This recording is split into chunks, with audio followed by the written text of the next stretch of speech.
And within the source code of Tinder, the web version, you can see the date of birth of the individual as they entered it on the platform. So Wow. I did a control F and I searched for birth, and you're going to see here you get a date of birth. So I would volunteer for things like Operation Safe Escape, National Child Protection, NCPTF, for providing OSINT to help kids out of situations.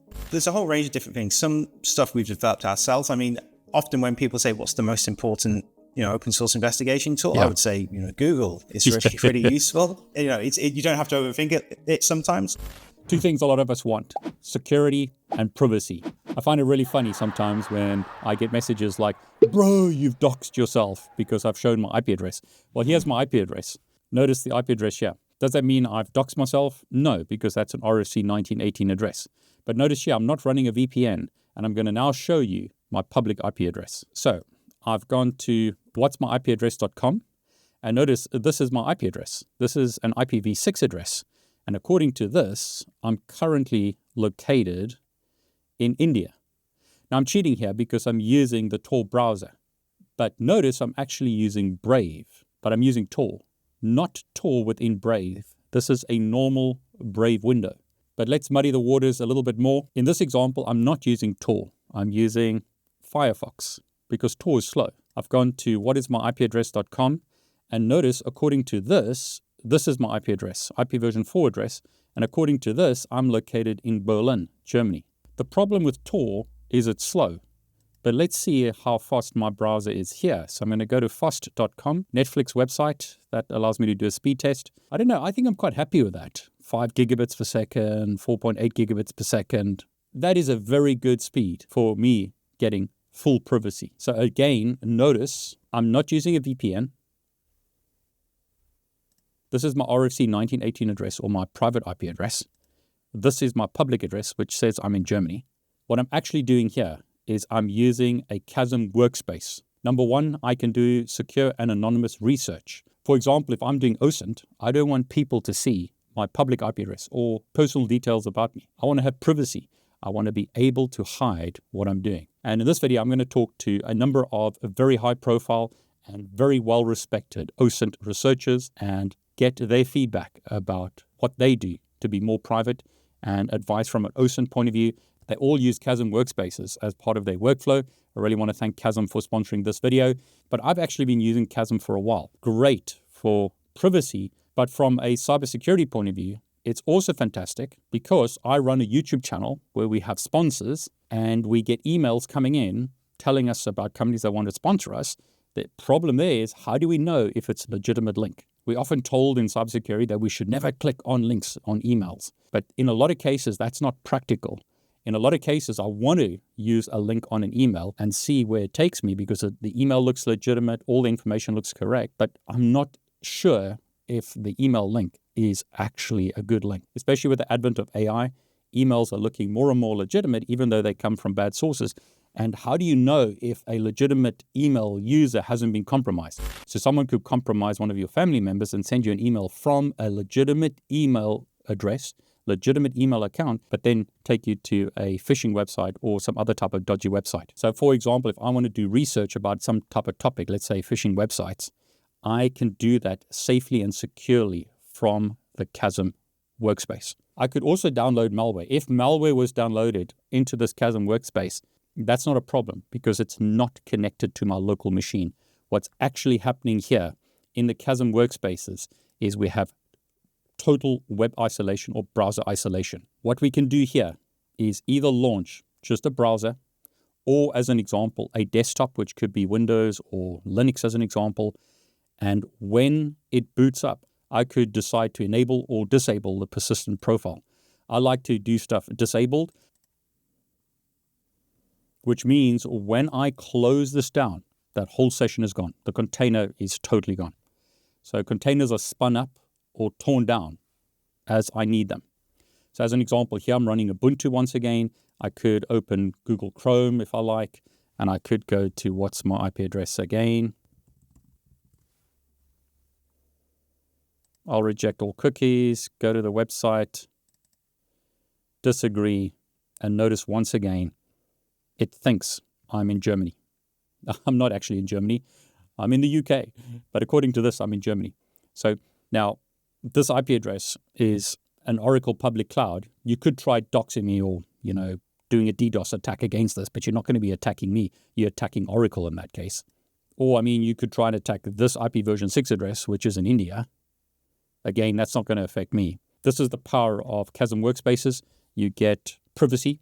If you need to do OSINT research, or you just need to browse the internet privately, this is a great way to do it. Web isolation gives you security, because if you downloaded viruses or malware onto the KASM workspace, as soon as it's closed down, that's gone because the container is torn down. Okay, but that's enough demos from me. Let me know if you want to see more about this. I interviewed a number of very well-known OSINT researchers, and I want to get their input about tips and tricks with regards to personal safety as well as OSINT research. But before we do that, I want to thank KASM for sponsoring this video and for creating this product. I've been using it once again for a while. Really like it. It really gives me a lot of security knowing that I can click on links in emails, or I can securely browse the internet going to various kind of websites, some of them dodgy. Doesn't matter if they're on the dark web or the clear web. I can do that without worrying that my local computer gets infected. Everyone, David Bommel back with a very special guest. MJ, welcome. Thank you so much for having me. MJ, you've got a fantastic story. I believe you did stuff with Vice. You were doing, I don't want to put words in your mouth, but a reporter of sorts, is that right? And then now you're an OSINT. So that sounds like a really interesting journey. Can you tell us about, sort of what happened? Sorry, go on. Of course. Yeah, no problem. So my journey into the OSINT world is one of those kind of typical, I think, OSINT stories where you kind of just fall into it. There was no method or anything here. This was all madness. Honestly, I graduated from university with a background in English and critical theory and culture studies and all that stuff. And I immediately knew at the age of like 20 years old, I was like, I'm going to be a school teacher for the rest of my life. And that's what I did. I became a school teacher for 12 years. I was a school vice principal or assistant principal for a couple of years as well. So that was the first part of my life. And I taught school, and as I was teaching school, I was kind of realizing this is not what I wanted to do with the rest of my life. I was sort of kind of getting into this grind, and I was not enjoying it. And a friend of mine kind of brought me back into my academic kind of career. And part of my academic background was I was studying subcultures in university. Yep. So whether it was like punk subculture or goth subculture, whatever, I got into a friend kind of put me on this path of like, hey, have you ever thought about researching people who are like in like UFO cults, or they like believe in aliens? Have you ever like thought about this as like a legitimate path? Because I guess there hadn't been a lot of research done into this area. And I was like, you know what? Sure. I'll do it. So I started literally speaking to people who say they were abducted by aliens. Yep. No judgment if you think you've been abducted by aliens. Stranger things have happened in religion. But it led to a book ultimately that I wrote about sort of the UFO subculture, or essentially about the subculture of people who believe in sort of these kind of esoteric things. After I wrote that book, Vice and I kind of got to talking, the news publication, and they were really interested in this type of content. And at the time, we need to remember this was sort of, mid 2017, 2018, we had a Trump presidency. We had all of this kind of, COVID had not happened yet, but it was, nobody knew it was on the horizon. But, we sort of were in this pre-moment of conspiracies and QAnon and all of this stuff was kind of starting to percolate in culture. And the UFO belief system was really intermixed in that quite close. So Vice had a significant interest in this topic. So they tapped me and I started writing articles for Vice, a lot about UFO cults, a lot about people who believe in UFOs. I think I wrote about one gentleman who was convincing people that Trump was like a reptile alien. Oh, wow. I mean, there's a whole bunch of stuff. And, I worked on a few documentaries for Vice regarding a couple UFO cults. Some had tragic endings. Some were kind of a little more silly and strange. But that put me into the OSINT space. All of a sudden, what starts happening is when you start working on these deep investigative reporting pieces, trying to track down money on how cult leaders earn money, spend their money, you start kind of going through their financials that you can find online, donation websites like GoFundMe, whatever. You kind of start doing all of this OSINT work. Fairly early on, I got connected with a guy named Justin Seitz, and we had never met, but he's been on your show. At this time, we hadn't met, but I started using his tool, Hunchly, because it was really imperative that we started logging all of this data that we were collecting. And I kind of got to know OSINT folks through kind of using Hunchly and asking questions. And I started to kind of build up a bit of a Rolodex of people I could speak to, other journalists who are in this kind of world, like investigative journalism, that type of thing. Eventually, it led me to start up my own news publication with a couple friends of mine called The Debrief. And we cover mainly science and tech, where we're kind of, that's the nerdy side of me that loves like Star Trek and all that. Nice. But we you also get extra kind points for saying that. Yeah. Sorry, go on. Yes. Yeah. Listen, I've even got like a little. I got a little. Well done. Chunk craft. Well done. Anyway, yeah. Anyway, long story short, we started this publication, and I started kind of soft shoeing out the teaching door, and I started working for basically OSINT firms in Canada. So I started working with a crisis intelligence monitoring firm based out of Edmonton, and then I worked for a company based out of Ottawa that was doing intelligence work with the Canadian government. And that eventually led me to meet Justin Seitz in person because we were actually working at the same firm. Which was kind of a weird merger. And we basically became friends, and we have since kind of soft shoed into our own company. So myself, Justin, our wonderful CEO, Kennedy Chappell, as well as a few other people I can't name because they're kind of more silent partners. But we essentially started our own investigation intelligence consulting firm called Permanent Record Research.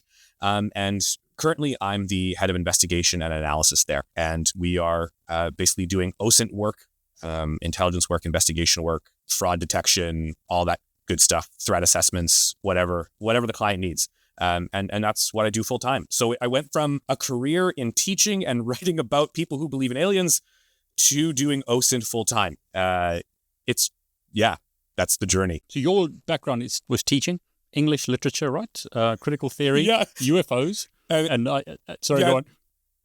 No, yeah, I never taught UFOs, thank God. I was going to say, what were you teaching the kids Yeah, no, it was mainly English, culture studies, and I taught ancient history as well, which was actually a lot of fun, like, the ancient world. So that was the day job. I mean, it's unbelievable. Like, it feels surreal to be here now, especially sitting on, like, honestly, I'm on like the David Bombal show. I mean, this is like a surreal moment for me. But to think that I was a teacher once, like I remember it, but it was like a different life. You know what I mean? How many years have you been doing OSINT? Like full-time OSINT, if you can call it that. Yeah, sure. Full-time, like actually getting paid to do OSINT work. We're going on 3 years as like I have been employed doing OSINT. Prior to that, the investigative journalism bit, developing shows, documentaries, podcasts that have that kind of investigatory, kind of journalistic concept that add another 5 or 6. So, grand total, just under a decade or so of kind of part-time OSINT, and then 3 years of full-time OSINT. I mean, the reason I wanted to ask that is I've interviewed people who've been doing OSINT for like 20 years or whatever. I mean, a decade is a long time. Yeah. But what would you advise people who are starting out? I mean, do I need to learn Python? Do I need to learn technical skills? What are like the most important things that you would advise yourself? If talk to your younger self or someone who's starting out, what would you advise yourself to do today if you were starting today? Yeah, it's tough, right? Yeah. Because I had the luxury of a slow burn in, and I know a lot of people who want to do this line of work, they don't have that. My advice would be to outside of just networking and meeting people, my advice would be you need to definitely have some technical skill now. Fortunately, I know enough people, but if you don't know those people, having the ability to write your own scripts sometimes via Python really helps. Knowing how to use Linux really well and knowing how to use all those tools that exist for Linux that are essentially free, that the paid version of for like your Mac or PC is $100 a month or sometimes way more, right? So if you can utilize that kind of more dark arts material of let's say Python and Linux and understanding those ecosystems, you're definitely going to be sort of on that upward trajectory, because you can do a lot of stuff that just like good old fashioned gumshoeing can still accomplish, but it just takes longer, right? So that's kind of my first sort of piece of knowledge. And literally, I am teaching myself this stuff like right now in my old age. I am like going back and trying to figure out how to use like Linux properly and how to actually, pull all these GitHub repositories off and start using these tools in Linux, because, I feel like I should know this. In between, obviously, working for clients, which are, paying money to our company to do work, you have to kind of balance the education versus the professional side of the work. But I think, I think it's tough. There's no one trajectory. No, and I think that's kind of the weird thing. And I think there's this kind of misunderstanding when it comes to OSINT. I don't think OSINT is a career per se. Like, I don't think you can say, I do OSINT as a career. I think you do investigations, or you do intelligence analysis, or you do policy analysis, or you do journalism, or you do whatever. And OSINT becomes kind of part of that work, right? So when we talk about, becoming an expert in OSINT or becoming a professional OSINTer, I think we just need to have a general understanding that it doesn't mean like you can go out, like you're not going to be like, I am an OSINTer on my job title. Yeah. You'll be like an investigator, an analyst or whatever. So, but my advice would be a bit of background in those spaces would be really helpful. But after that, you need a big whiteboard, big crazy whiteboard where you can write all your notes and have red yarn everywhere. And really the mindset of if you don't like puzzles, if you don't like solving stuff, you don't like that kind of gumshoeing, going out there and finding stuff and information and data and just the need to complete the puzzle, that's something that you got to train into yourself. Because there'll be moments where you'll be banging your head against the desk for 2 weeks trying to find a little shred of a clue somewhere, and you just don't, and you're at the verge of giving up. I've worked on stuff for 6 months, and it's just like, there's no way we're going to find this. It's gone, guys. And then all of a sudden something pops up and you're just like, oh my God.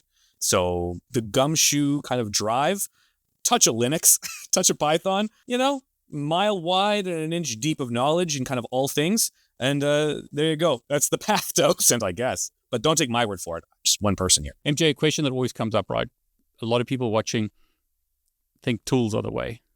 Are there any specific tools that you would recommend or that you can suggest, or what's your take on tools? Yeah, no, listen, in OSINT, tools are essential. But, I think for me, my pitch to everybody here is fundamentally one of the best tools you can have is essentially friends who have access to those tools. I like that. So friends. So, I have, good friends who have access to great tools that they can share or that they can use, in exchange for something else. You know what I mean? Like you sit around, you have coffee and you're like, hey, can you do this for me? Or can I do that for you? And, it all works out. So, fundamentally, there's a few guests who I've brought on the show, who are definitely going to go over some of their favorite tools with you. Ritu Gil and her tool Forensic OSINT, as well as KASM, which is a great operational security tool. Rae Baker, who is an amazing OSINT analyst. She has a pretty cool tool she's going to show off.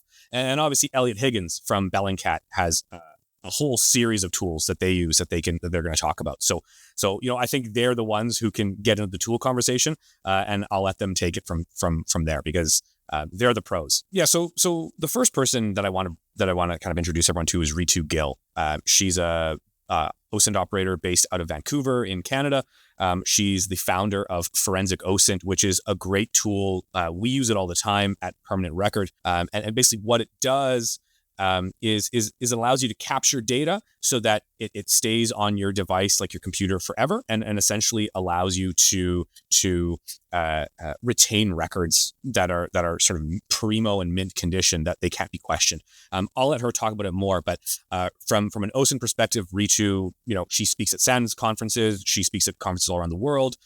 She's worked with law enforcement. I can't say enough about her, but she's definitely one of the earlier people I've met in this world and has been nothing but a great friend since.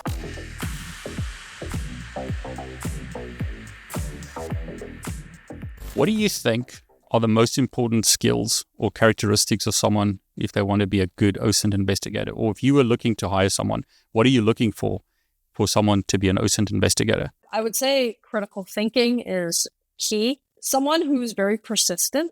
Yeah. So if I posed a question, they didn't just say they had ideas with how we could work around this challenge, that kind of thing. Because that gets you thinking. If somebody can get thinking about different ideas to answer a challenging question, to me, that's like, okay, they're using some skill set there that, or they're using their critical thinking to find answers. And I think that's important because with open source, there's many times where you'll hit roadblocks, but you need to be able to think critically at what you have in front of you to make sure that that investigation kind of keeps going, if you can keep going with it. Yeah, I mean, is it also important to know when to give up, or is it just tenacity is everything, right? I think tenacity is important, but there are certain points where you do have to stop. Sometimes you don't want to gather more information than you need, right? From the privacy perspective, especially government agencies, that could be looked at as an issue.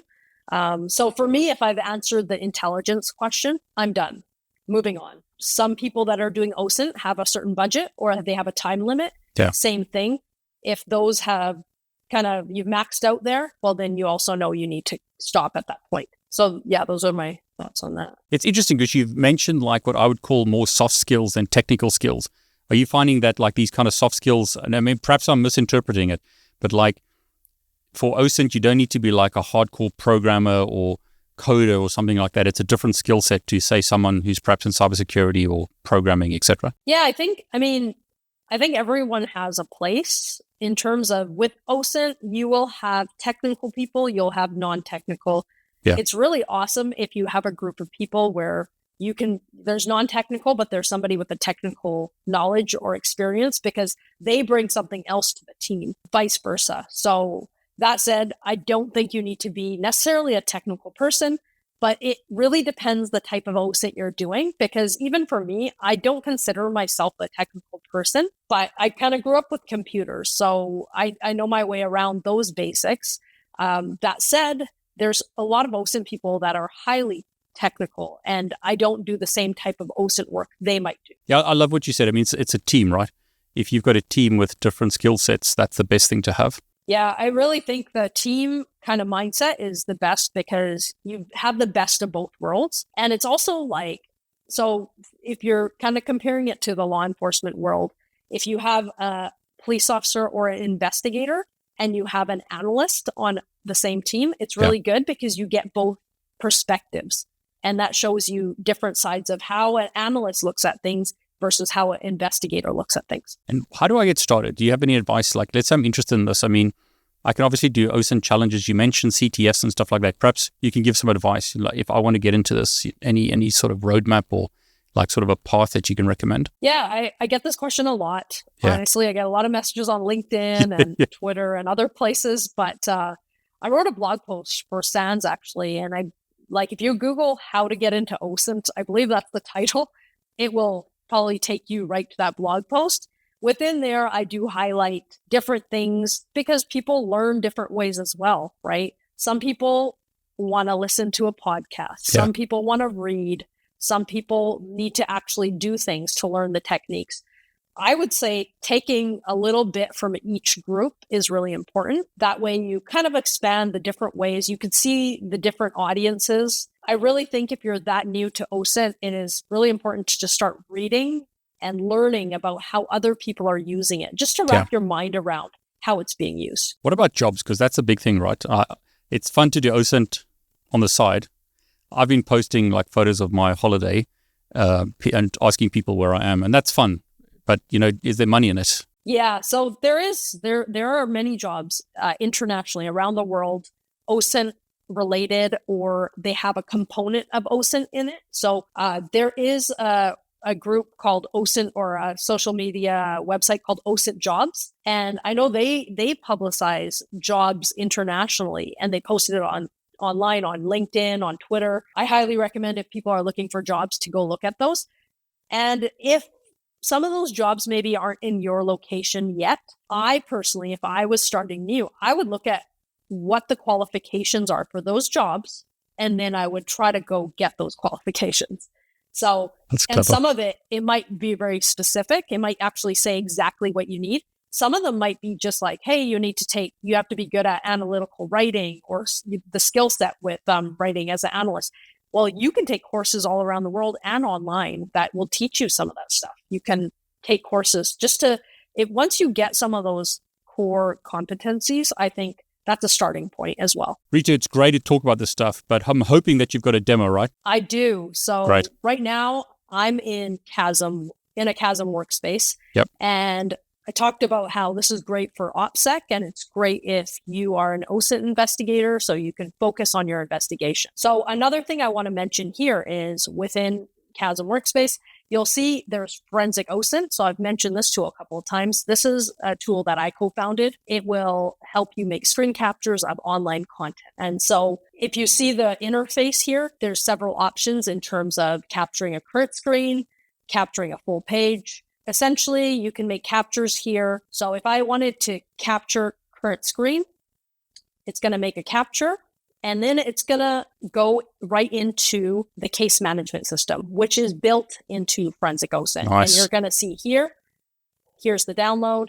And if you scroll over to the right, you can download the capture and you can PDF the report. So it makes it pretty intuitive, pretty straightforward. There are other options within Forensic OSINT. If you hover over some of these, you can see this is a video download option, and you're going to see there's other insights you can get. And also the case management system, if you ever just want to go there, all your captures will be placed under your case here. So I saw you do a TikTok where you were downloading a TikTok video, right? Yeah. That's cool. That's exactly, you can do that. So if you can go to like YouTube, you can go to TikTok, and you can download the video simply by clicking on this option here. So we've tried to make it really easy so OSINT people don't have to struggle. And even if there's a website, say it's something that, something like Facebook, if you can't do it directly with the app, it will have instructions for Facebook in particular. It'll say, follow these instructions and you can download that video. Another thing I want to talk about to go with the story is, so we're looking at a Tinder profile here. And what's always interesting is from the OSINT perspective, there's so much more to sometimes some of the platforms we look at. Tinder is an example. So what I did from here was click on view page source. And within the source code of Tinder, the web version, you can see the date of birth of the individual as they entered it on the platform. So I did a control F and I searched for birth.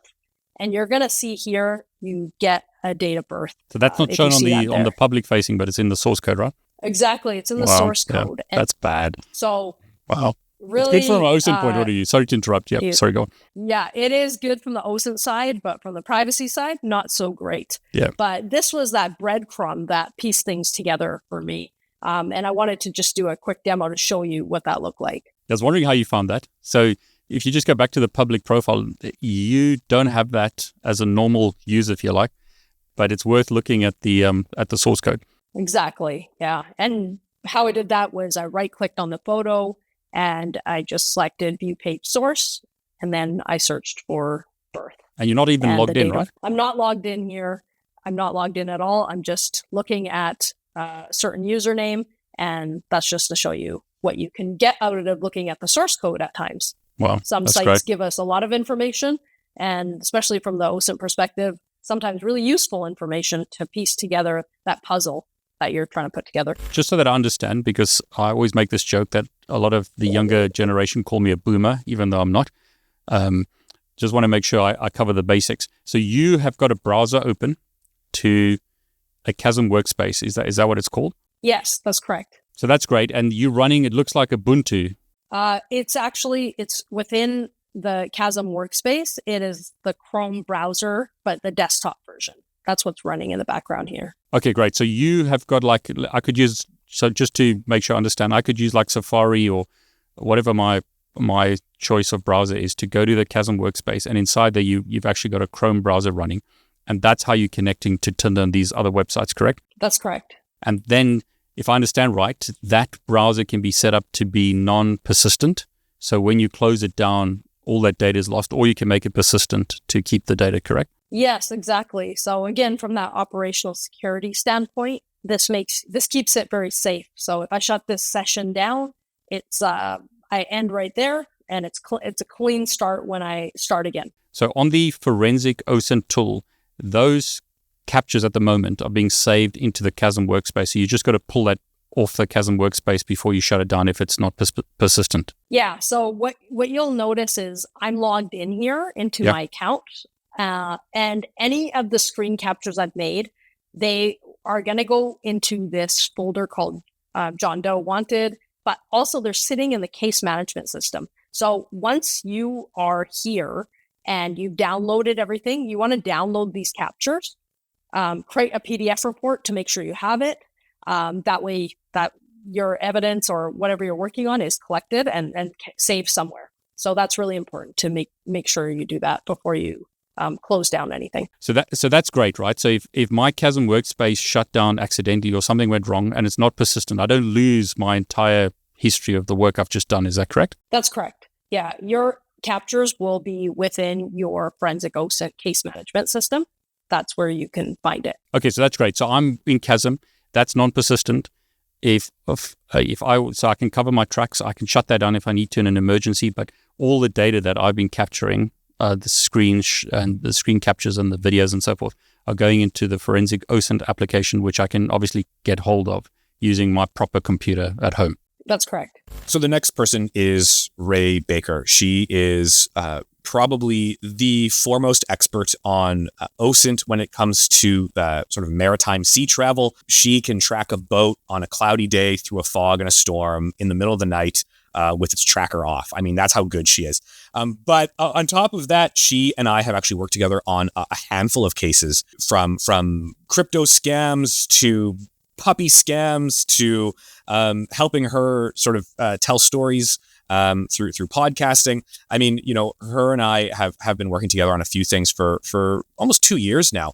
And she's going to go over some of the stuff she does. And she definitely has some interesting stories to tell in her line of work, working out in the United States and just sort of doing investigation work for law enforcement, as well as private clients. So she's definitely a guru in a lot of spaces, but she's well versed in sort of the kind of the grunt investigation work and the nitty gritty of like getting into the trenches and kind of picking through pieces of data, tracking people down. And like I said, she's amazing. So she's the next person I want you guys to meet.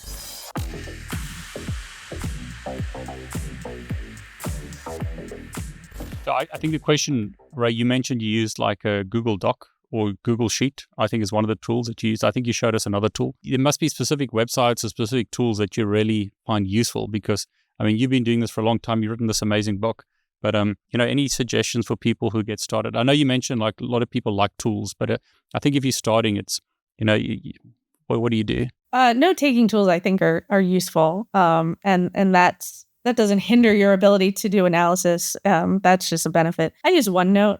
Okay. A lot of people don't like the Microsoft OneNote stuff. I started at my job using OneNote, and now it's just second nature. I don't have to think about it. When I'm at home, I use Google just for ease of access because I can have a sheets. I could share it with somebody. I can open a Word doc. I can create it in there. I also use mind maps, Xmind, things like that. I don't generally pay for anything like special, that's cool. But that's how I keep track. Anything that I can do quickly because I work very fast. So if I can just drop stuff in, make it easily readable for other people and share it out, those are the tools that I use. So that's for note taking. For research, you're obviously using Yandex and Google stuff like that, engines like that for reverse image searching. Any other tools that you found really useful, like in this case? I used a lot of domain tools. So I have access to paid tools. I didn't at first when I was starting this because I didn't get a job in OSINT until 2020. Yeah. So when I first started, I did not use any paid tools, but I check all of the tools. So I will Google. I don't have a list of tools really. Sure. Being honest, I just go to Google and say like domain historical tool and then see what pops up, and then I try it, and then I'll try another one, and then I'll try another one because they'll all give you different data. Yeah. So I think the key is just to think creatively and explore. Don't get stuck in one tool. Try them all, collect all the data, and then you can pivot from all the things that you find. You said you got into OSINT in 2020, is that right? Yes, I switched. I was a graphic designer prior to doing OSINT. I switched into the field. I started going back to school in 2019, and then around 2020, a large consulting firm reached out to me on the internet. They asked me to apply. That's how I got my job. Rae, how did you go from graphic design to working for this large and unnamed firm for the moment? Can you give us, did you put stuff online? Because why did they reach out to you specifically? So when I started going back to school, I went to Penn State. I am going, I'm still going for risk analysis, security, cybersecurity. I have kids. I wanted to make it worth it. So I started writing blogs. I was like, I'm going to make this something. And I started going to conferences, kind of networking, giving talks. And between the blogs and the talks, I think that is when people started paying attention. They do. All of these companies, they follow people online and they look for new talent online. At the time, I didn't know that. I was just I wanted to appear as an expert or start to appear as an expert in the field. So I would write blogs to teach myself things. And that's how I kind of fell into maritime. Was I would pick something cool that I saw in a YouTube video and I'd try and recreate it on my own and I'd write about it. And I figured if I could write about it, I'm learning it, it's sinking in, and it's also creating content, for the content machine that you have to keep marketing yourself, because my background is marketing. So I just pivoted it. I'm now marketing myself for OSINT or security. At first, I didn't even know what OSINT was. I kind of fell into that too at one of the conferences. I played in a Trace Labs event and it hit right. It was like the perfect thing, I think, for me. And I just ran with it. I love that story because it's, number one, don't feel that you have to be an expert before you start putting content out there. Number two, document your journey. And then putting stuff on the internet means that people are going to find you. I love that. So was your blog going to conferences? But how did you, so the question I think a lot of people will be asking, how did you afford to go to these conferences and network with people? Was it mostly online, or was it your full-time job at that time, or part-time job paying for that kind of transition? I mostly went to B-Sides conferences, so they're pretty low cost. I ran the tech club at Penn State, and we would get money from Penn State to kind of send our members to these conferences. And I would also go out and solicit people to let us come for free. So one of the things I did at the tech club was I started doing interviews with people. So I would go out to Twitter, I would pick the bigger cybersecurity people, and I would ask them, do you want to come virtually talk to our group? And they would come, they would talk, and that was cool. We would learn stuff, but at the same time, I'm networking, right? Exactly. So I'm kind of marketing myself and making connections at the same time. And that's Patrick Laverty from Layer 8. He was one of our interviews, and he was like, do you want to come to the Layer 8 conference? It's an OSINT conference. So I went to that for free, and that's kind of... I think it's an encouragement for people who want to transition into cybersecurity or tech or OSINT. Your story is fantastic. And you got children as well, right? So I have two small boys. So young kids, right? So that didn't stop you. No, and I was, when I started school, I was actually pregnant with my youngest one. So wow. It was a lot of stuff at one time. Yeah. And I'm working full time. I did the hard thing with OSINT is you need to practice your skills.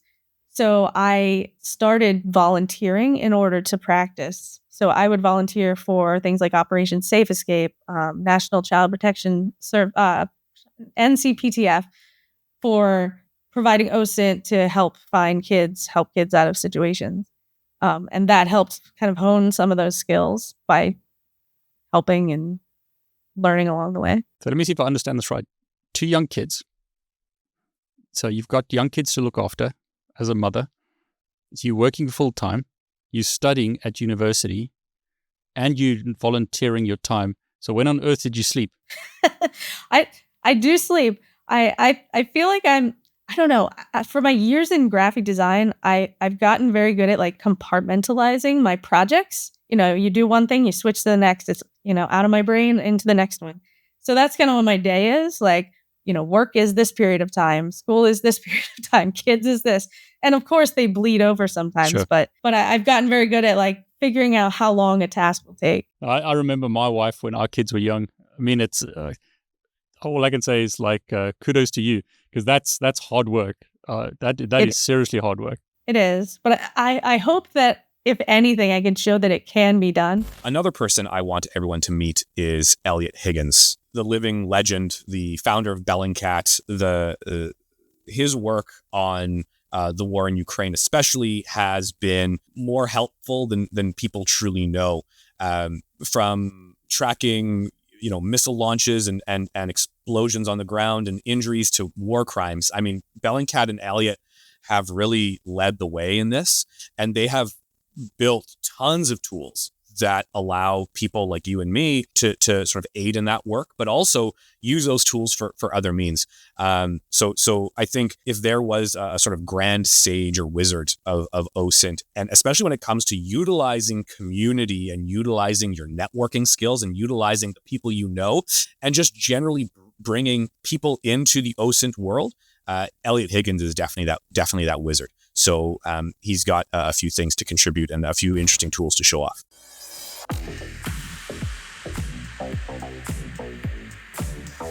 You got to tell us a bit about your background, right? How did you get into OSINT, and do you have advice for people who want to get into this? Yeah, so my background is not professional in any way whatsoever.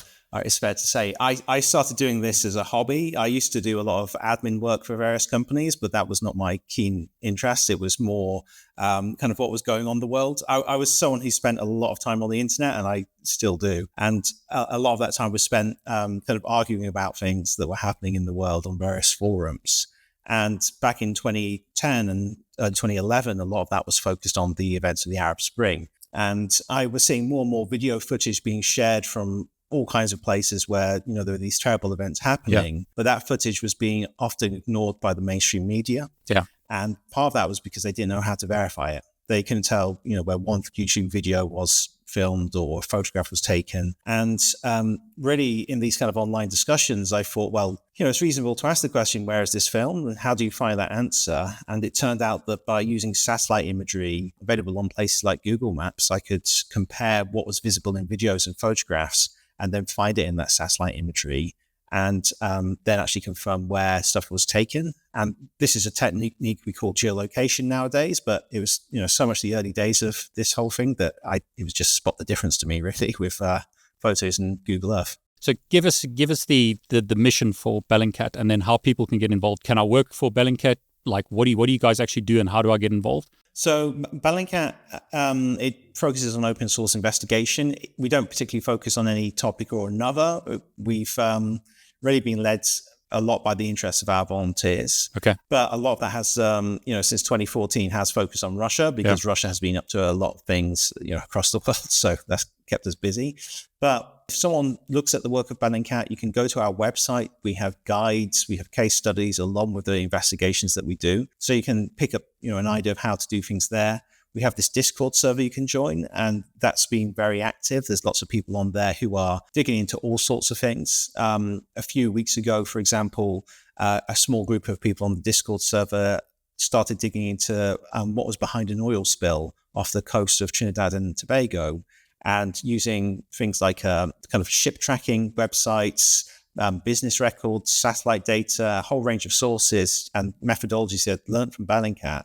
They were able to start identifying who was responsible for that. And when we see that happening on the server, we will talk to those people like that and start turning that into actually reporting that appears on the Bellingcat website. And that can be a really great place to, get engaged and actually be involved with investigations that do turn into publications. Were you a journalist? No, I am completely self-taught. I actually started doing this around the same time as the UK phone hacking scandal. So this is when tabloid newspapers in the UK started being exposed for the various activities they were doing. So I had a kind of very strong sense of what was right and wrong about journalism. Yeah. So for me, it was about being really transparent about sources, especially, and how much I knew as well. I started this with not a lot of knowledge. I wasn't an expert in arms and munitions. That's something I spent a long time learning about, doing research, speaking to experts and learning from them directly. And in my work on Syria, that really became a big part of what I was doing, because I was kind of tracking weapons that were being smuggled into Syria, chemical weapons and stuff like that, using YouTube videos, public sources of information, often shared by many of the people involved with this kind of thing. And no one else was looking there. And learning those skills was something that anyone can really do with time and commitment, because there is so much information out there. It's, I would encourage anyone who's interested in this stuff to really get involved and take a look at what we've done at Bellingcat and, learn from us if you can, because that's, part of the reason I started Bellingcat. I love that, because, in the old days, it felt like you had to get like a certain degree or certain qualification to be able to get involved in this stuff, but the world's opened up, right? Yeah, and you don't have to do a massive investigation on day one. Even something like geolocating a video, figuring out where, say an airstrike was in a certain country, that can be part of an investigation. That can be part of a data set. For example, when we started our work on Ukraine after the invasion in 2022, we started looking at videos and photographs that were being geolocated by online communities, and then turned that into a data set that's now available as a public map at ukraine.bellingcat.com that allows anyone to kind of look at that data and see where all these things were happening. And we know that's being used by a range of different organizations, NGOs involved with human rights and accountability and even demining efforts. So kind of there are times where you want to make that high quality information that, although it might not turn into a big investigation, it means that it's available for other people to use. We never really see Bellingcat as the end of a process, but part of a process that can branch off in many different directions. Yes, I think a lot of people will be interested in tools. So the ukraine.bellingcat.com is a tool, and there's some other tools you guys have, right? Perhaps you could just talk about some of the tools that are most useful and tools that you find like save you a lot of time or expose stuff. There's a whole range of different things. Some stuff we've developed ourselves. I mean, often when people say what's the most important open source investigation tool, I would say Google is really pretty useful. You don't have to overthink it sometimes, but we also often run these hackathons for people to develop tools that might have a very specific purpose, but if you're trying to do something, it will save you hours or if not days and weeks of work. We've, for example, developed a tool that uses OpenStreetMap data to allow you to search for features you might see in a video or a photograph. So it gives you all the possible locations on OpenStreetMap where that could be. So if you've got like a church and it's by traffic lights and there's a tobacco shop next to it, you can put those three things in and it will find you all those locations on OpenStreetMap. So that will rapidly kind of, help you find where you're looking for. We have other platforms that we've had developed for us. So there's a platform we use called Atlas, which is a closed platform, but that's where we organize our volunteers. So that allows us to create basically tasks that people can either be assigned to or assign themselves to. And that could be like, okay, this is a video, where was it filmed? And they'll geolocate it. It can be then verified by one of our staff members and then go into a data set. So that's another example of kind of the tools we use. But there's so many different tools that are available. That's why collaboration is so important, because it's very hard for one person to know what everything is. But if you're working with a team of people, then you've got lots of interesting ideas and tools and methodologies being shared in that team. Eliot, perhaps you can give us advice. If I want to become like you, I want to become really good at OSINT. I'm really glad that you shared that, you don't have a journalist background and you just learned a lot of the stuff yourself. But where do I start? How do I become like you? First of all, don't pick a topic because you think it's what everyone else is interested in. Pick a topic you're interested in. And it doesn't have to be wars or chemical weapons attacks. It can be what's happening at the end of your street or something really specific that's just for you. Second, when I started, there was no guides or case studies at all about this.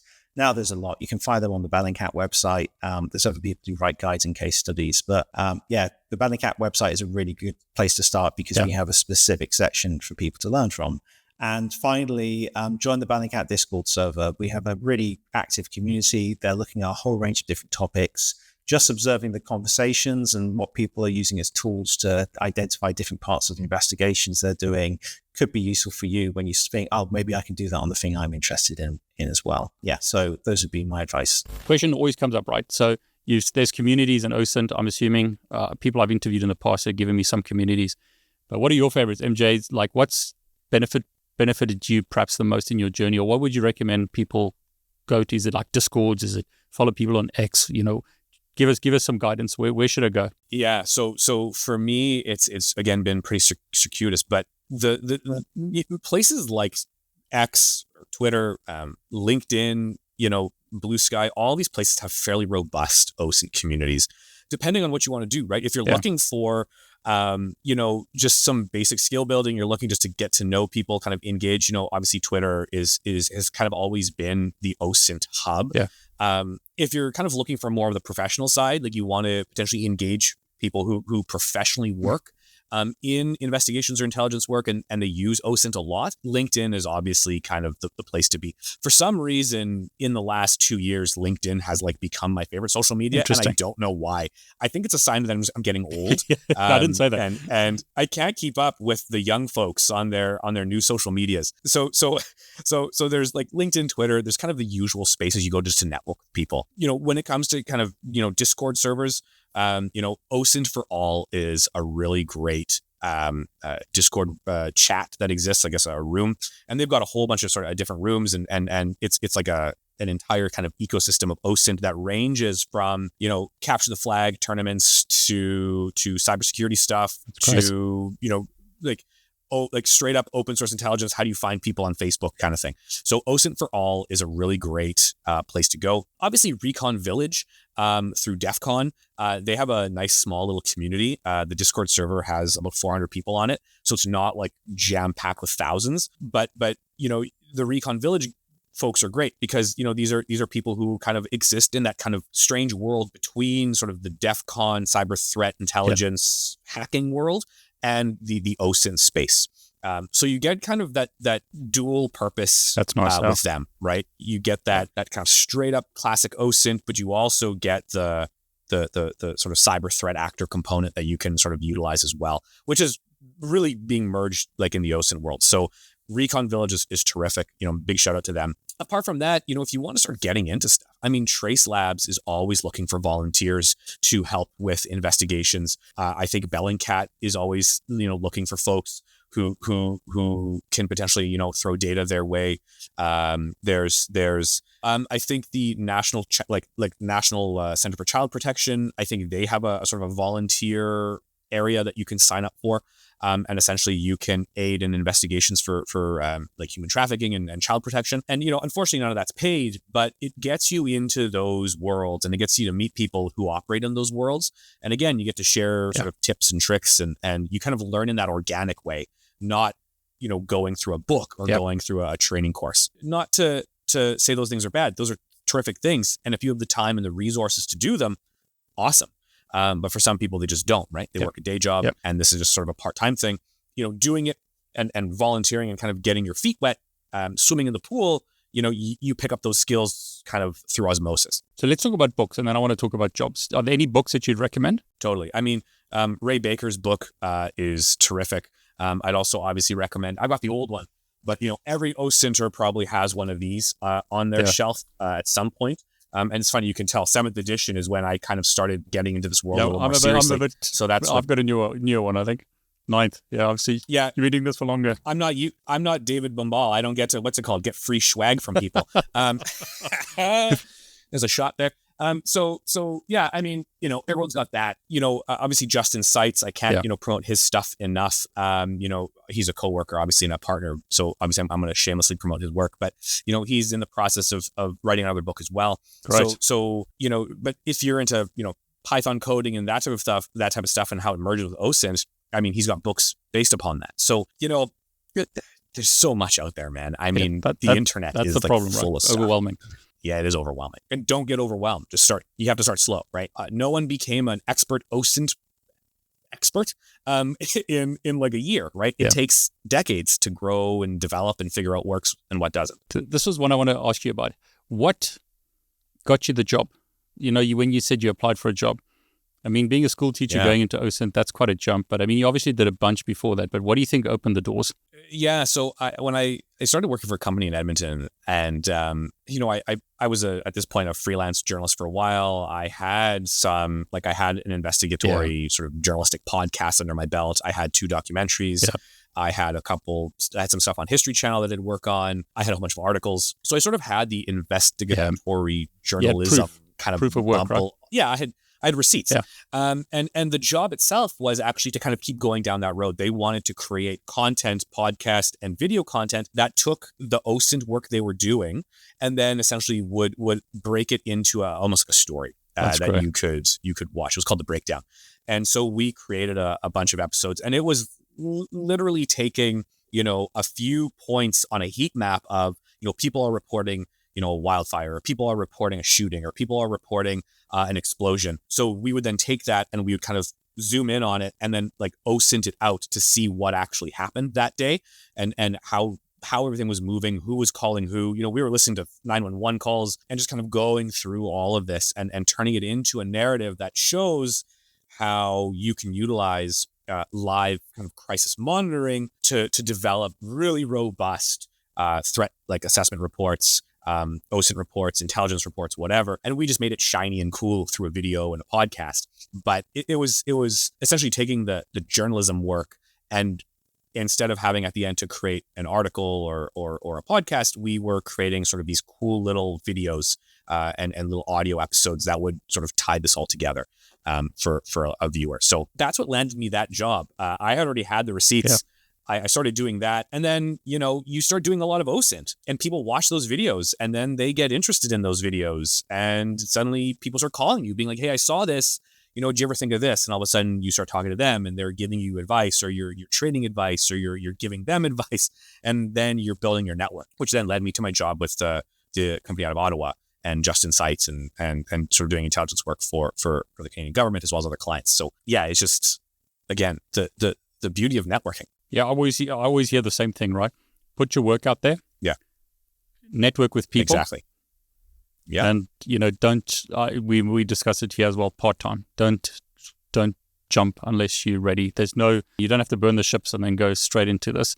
You can start slow. Yeah, agreed. MJ, you got to tell us a story. Surely you must have come across some mad, outlandish or really interesting story either recently or perhaps in the past. Can you share something? Yeah, totally. I've got a lot of stories. Sure. And doing the line of work, I have literally for a podcast traveled across the United States, looking for weird stuff. And because, I never expected to find it, to be honest. I'm very much a skeptic. I do not believe that there's aliens coming to Earth. I don't believe any of that stuff. I'm very much kind of a hardline skeptic, but I respect people's viewpoints and their beliefs. So I think that's why generally people are really willing to talk to me, because I'm going to hear you out, and I'm not going to be insulting. Yeah. I believe you believe. But I think kind of the more OSINT-y story. So we'll get into kind of the really OSINT stuff. I was doing some work for Vice, and there's a place in Utah called Skinwalker Ranch. I'm not sure if you've heard of this place. Okay, yeah. So anyway, it is allegedly one of the most sort of paranormal hotspots on the planet. It has a show on History Channel, of course, because everything has a show on History Channel nowadays. And no offense, History Channel, I do work for them on occasion. But they have a show on History Channel. But prior to all that, prior to the show, there was word out there that essentially the ranch was purchased by an unknown individual. So someone in Utah bought this ranch from another gentleman who we knew, but was remaining completely anonymous. Basically, I'm not going to tell you, and that's it. It was bought by a shell corporation that was owned by another corporation, and essentially kind of the trail went cold, and it was, registered to a lawyer's office. And long story short, I decided, I wonder if I can figure out who the owner is. And Vice was very much interested in being like, listen, if you can figure out who the owner is, that would be a great story. Yeah. So the OSINT happened when an individual who sort of knew the owner and was making a documentary with them and all this, and the owner was still maintaining anonymity. This sort of filmmaker documentarian took a selfie at one point and posted on Instagram of a private jet, and part of the selfie just past his head, so kind of in this area, you could see a couple tail numbers. You couldn't see the whole thing because his head was covering most of it, but you could see a few tail numbers on the back of this jet. And in the post, he wrote, with the owner of Skinwalker Ranch going to Utah right now, or something like that. So you can insinuate, okay, we have a tail of an aircraft. We have an individual who knows the owner of this haunted ranch, and he's saying he's going on a plane with him to go do it. So maybe I can figure this out. So I start essentially going through tail numbers of aircraft based upon the shape of the tail, based upon the way the windows are set up. Essentially, I'm able to track down the type of private jet this is. So then you start looking through registrations of this jet in Utah, and it led me to one place. And that tail number, at least the last, I think, 2 digits I had, corresponded with one of the jets that was owned by this company. And I was like, maybe. So I started doing research into the owner of this sort of firm that owned this private jet. And it led me to the last name Fugel, which in Utah is very well known. The Fugels are sort of a wealthy family, and Brandon Fugel was the brother of the owner of this airplane, or the owner of the company that owned this airplane. And Brandon Fugel, he's a commercial real estate guy in Utah. And when I mean he's big. He's hundreds of millions of dollars in wealth, if not like nearing $1 billion in wealth. Like big, like Fugel is quite wealthy. So I was able to put together that Brandon Fugel was probably the owner of Skinwalker Ranch, but I couldn't prove it. And then a trailer to this documentary comes out where Brandon Fugel, from sort of chest down, so you can't see any of his head or anything, is being interviewed by the filmmaker. His voice is all like kind of crispy and dark, like they blur it out, so you can't recognize the guy. But the shirt he's wearing and the watch on his wrist is a very particular type of watch. And so I was like, oh man, that watch ain't cheap. So I zoomed in, I started kind of doing some examination of this watch, and I was able to determine it's a very sort of particular brand, quite expensive.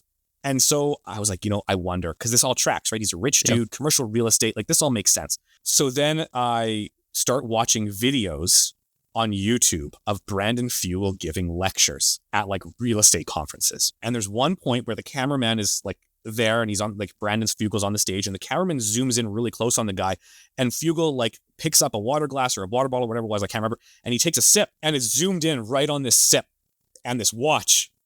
And it's the exact same watch, like no word of a lie. It was the watch, and I knew it. So I did what any good journalist does, is I sent an email to Brandon Fugel, and I was like, hey, I'm a journalist with Vice. I'm very confident that you own Skinwalker Ranch. I'm writing an article about the ranch.